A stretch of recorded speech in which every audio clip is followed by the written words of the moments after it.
Today, we're going to talk about stuff that doesn't matter. When a lot of people think about what makes a rich country rich, or what leads to economic success, typically they tend to think about resources, whether it's oil or minerals or crops. But as it turns out, those things actually don't matter nearly as much as something else. And today, we're going to talk about that something else. So here's our first example. This is a bridge in southern France. It's called the Pont du Gard. It was built about 2,000 years ago by the Romans. It has an aqueduct across the top of it, and then right across in the middle, there's a bridge that you can walk across or ride a horse across. Now, when the Romans went to build this, what kind of resources did they have available? They had a large number of workers, and they had a lot of stone, and the rest of their tools were really pretty basic. They had levers, they had pulleys, and that was about it. Really basic building techniques and building materials. And this bridge is still standing 2,000 years later. So let's look at another bridge. This bridge was built in 1940 in Washington State. It's called the Tacoma Narrows Bridge. And when it was built, the most high-tech materials and the most high-tech techniques were used. They had high-grade steel for the bridge, they used reinforced concrete, they had electric tools, they had steam winches, they had all this modern industrial equipment and techniques to build this very high-tech bridge. But it still fell down less than a year after it was built. So what's the reason that this Roman bridge, built with very basic materials and very basic techniques, still stands after 2,000 years, while the modern industrial bridge fell down? What's the difference? When the Romans built a bridge, they tested it. And they tested it by taking a huge cart, loading it up with as many stones as it would carry, hitching it up to some oxen, and driving that big heavy cart across the bridge. The idea was if the bridge was going to fall down at all, it would fall down first under this big heavy load. But here's the key. The Romans made the guy who designed and oversaw the construction of the bridge drive that ox cart. So that engineer had a tremendous incentive to build that bridge as strongly as possible. Clearly, in 20th century America, those bridge builders did not want the Tacoma Narrows Bridge to fall down, but their incentives were not quite as sharp as the Roman bridge builder. It wasn't their lives on the line. So at the end of the day, it was not the materials, it was not the technology, it was not the resources. It was a difference in incentives. Here's a second example.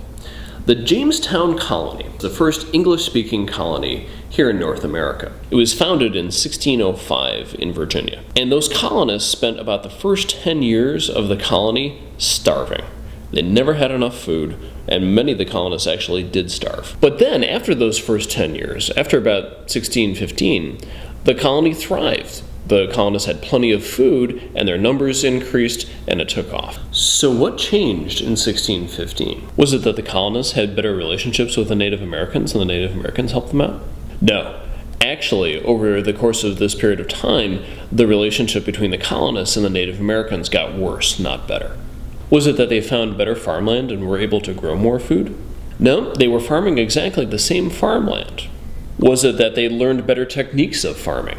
No, it was the same people using exactly the same techniques.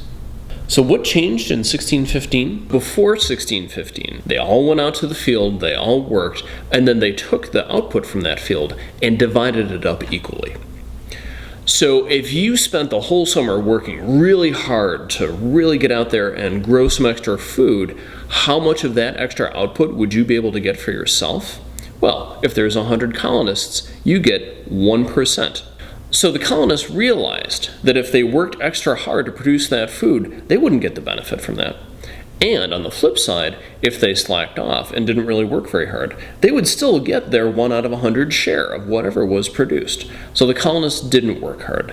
They wandered off, they went looking for gold, they didn't work in the fields, and as a result, they didn't grow enough food.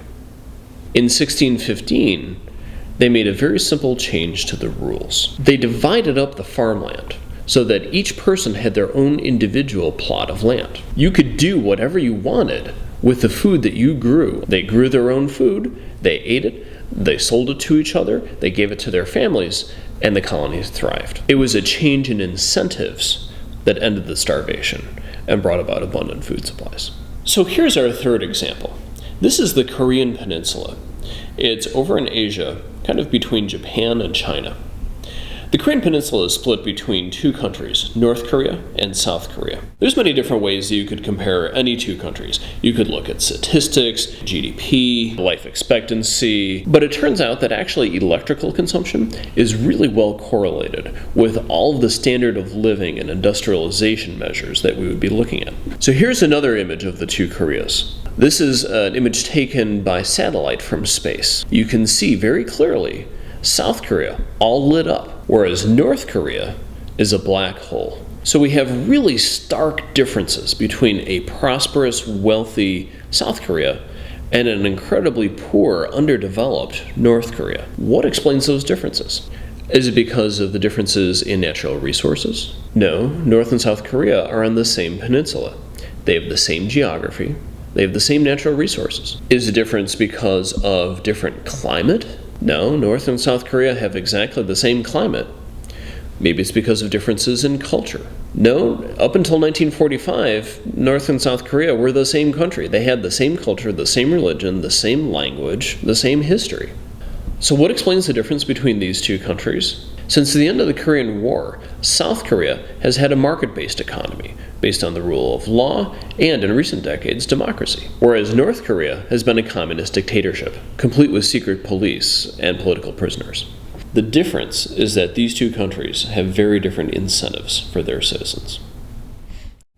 By the way, who am I? I'm Patrick Walsh. I'm an associate professor of economics at St. Michael's College near Burlington, Vermont.